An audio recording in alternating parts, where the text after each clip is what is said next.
Kapal selam adalah kendaraan yang memiliki kemampuan bergerak di bawah permukaan air. Umumnya difungsikan untuk kepentingan militer dan penelitian ilmiah. Selain mampu menahan tekanan tinggi dari luar saat kapal menyelam di kedalaman, desain dan konstruksinya juga harus mampu menjaga kualitas udara, suhu, dan pasokan air bersih untuk para kru yang ada di dalamnya selama berbulan-bulan. Kapal selam menerapkan prinsip Archimedes dan hukum Boyle untuk dapat mengapung, tenggelam, melayang, dan diam di lautan. Daya apung kapal selam dikontrol melalui tangki pemberat, ballast tank, dan tangki pelengkap penyeimbang, trim tank. Tangki pemberat terletak di antara lambung dalam dan luar kapal selam. Sedangkan tangki penyeimbang, masing-masing terletak satu di bagian depan, separuh depan kapal, dan satu di bagian belakang, separuh belakang kapal. Pengontrolan daya apung kapal selam dilakukan dengan menyesuaikan rasio air dan udara di tangki pemberat. Supaya tetap terkendali dan stabil, kapal selam harus mempertahankan kondisi yang disebut trim. Kondisi trim dapat dicapai hanya jika berat kapal selam seimbang dengan sempurna di seluruh kapal. Yang berarti kapal selam tidak boleh terlalu ringan, terlalu berat, baik ke arah belakang maupun ke arah depan. Tangki penyeimbang membantu menjaga keseimbangan dengan membiarkan air ditambahkan atau dikeluarkan dari tangki sesuai kebutuhan. Kapal selam bisa mendapatkan daya apung netral, tidak naik maupun tenggelam, ketika berat kapal selam sama dengan jumlah air yang dipindahkan. Agar dapat naik dan mulai terapung, maka daya apung harus positif. Sebaliknya agar dapat turun dan mulai tenggelam, maka daya apung harus negatif. Mekanisme kedua-duanya dapat dilihat pada infografik. Kapal selam dilengkapi dengan sistem terkomputerisasi yang dapat mendeteksi penurunan kadar oksigen di dalam kabin, dan menyuplai oksigen secara otomatis sesuai yang dibutuhkan. Oksigen tersebut dihasilkan melalui proses elektrolisis terhadap air laut yang dimasukkan, kemudian disuplai melalui tangki kompresi, generator oksigen, atau tabung oksigen. Sedangkan karbon dioksida yang dihasilkan ketika bernafas, ditangkap menggunakan kapur soda oleh mesin scrubber. Kelembaban udara di dalam kapal juga dihilangkan menggunakan dehumidifier sehingga kondensasi tidak terjadi di seluruh bagian dalam kapal dan peralatan. Pasokan air bersih dihasilkan melalui proses distilasi yang menghilangkan kadar garam pada air laut yang dimasukkan sehingga menjadi air tawar yang dapat diminum. Beberapa kapal selam dapat menghasilkan hingga 40.000 galon air tawar per hari untuk segala kebutuhan kehidupan, termasuk untuk mendinginkan peralatan elektronik. Kebanyakan kapal selam saat ini menggunakan penggerak bermesin tenaga diesel, ketika di permukaan, dan mesin elektrik, ketika di bawah air. Bahkan beberapa kapal selam terkini menggunakan penggerak mesin tenaga nuklir. Untuk keperluan navigasi, kapal selam dilengkapi periskop tiang fotonik, sonar, radar, perangkat navigasi satelit, dan perangkat radio. Sejarah kapal selam di dunia. Pada awalnya, seorang penemu asal Jerman bernama Cornelis Drebbel untuk pertama kalinya membangun kapal yang bisa tenggelam di bawah air. Ia membangun kapal tersebut berupa perahu dayung yang memiliki kedalaman hingga 4,5 meter yang dilapisi oleh kulit. Selanjutnya adalah David Bushnell, seorang penemu Amerika juga membangun kapal selam yang digunakan selama Perang Kemerdekaan AS. Kemudian penemu Amerika lainnya, yaitu Robert Fulton membangun kapal serupa, namun kecil kemudian diberi nama Nautilus yang memiliki bahan peledak. Lambat laun kapal jenis ini semakin dikembangkan. Banyak penemu menguji kapal dengan tenaga uap, bensin, hingga baterai. Dan akhirnya pada awal abad 20, ditemukan kapal selam bertenaga diesel. Mesin diesel tersebut sanggup menggerakkan kapal saat di bawah permukaan air. Kemudian ditemukan kapal selam bertenaga motor listrik dengan baterai sebagai sumber energi. Kapal dengan diesel listrik ini digunakan saat Perang Dunia Pertama dan Perang Dunia Kedua. Kemudian Angkatan Laut AS menggunakan kapal selam bertenaga nuklir bernama USS Nautilus untuk pertama kali pada tahun 1954. Kapal selam di Indonesia. Indonesia termasuk salah satu negara di Asia Tenggara yang mampu membuat kapal selam. Kapal tersebut dibuat dari kerja sama PT PAL dengan perusahaan Korea Selatan bernama Daewoo Shipbuilding Marine Engineering, DSME. Pembuatannya melibatkan ratusan teknisi handal. Kapal selam Indonesia ini bernama Alugoro, yang saat ini sudah mulai diproduksi di PT PAL Indonesia di Surabaya. Kemampuan kapal ini sudah memenuhi indikator kestabilan pada saat terapung di permukaan air dan menyelam di bawah air. Kapal tersebut disetting untuk kedalaman hingga mencapai 300 meter. Fungsi kapal selam.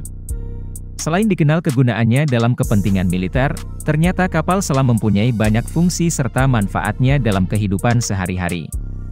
Fungsi kapal selam non-militer yang dimaksud adalah berfungsi dalam bidang ilmu pengetahuan dan kepentingan di bawah laut.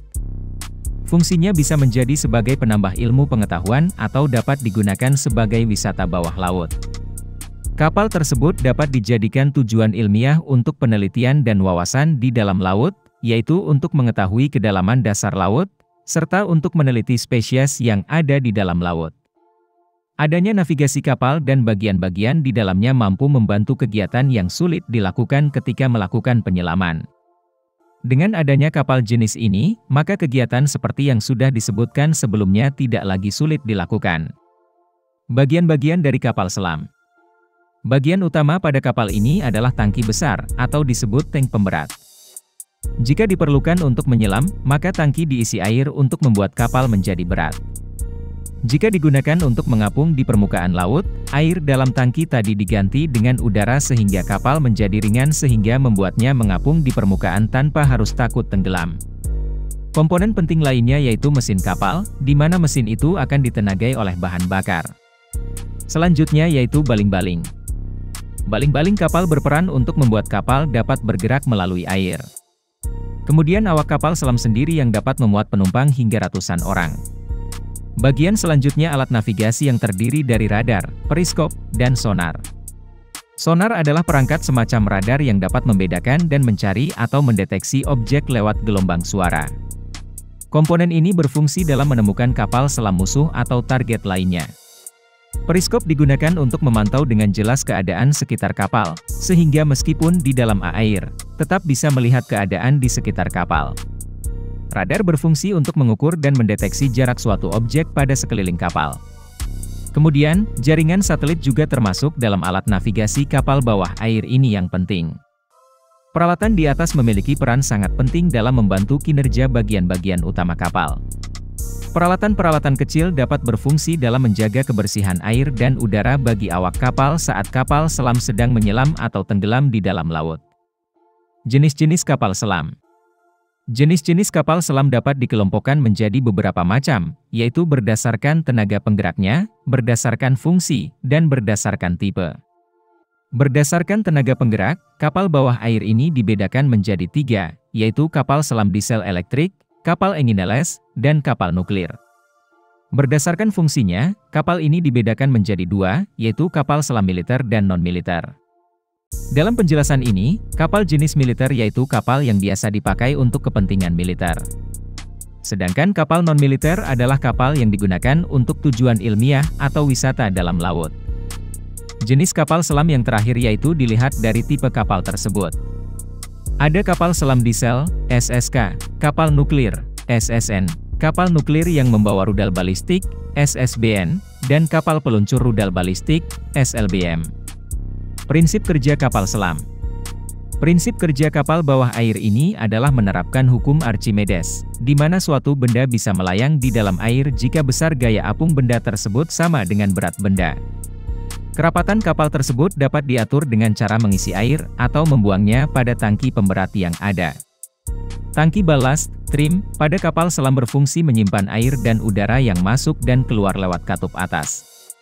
Pertama saat kapal siap menyelam, katup-katup yang dikenal dengan nama Kingstone pada dasar tangki balast harus dibuka dan membiarkannya masuk ke dalam laut agar terisi oleh air.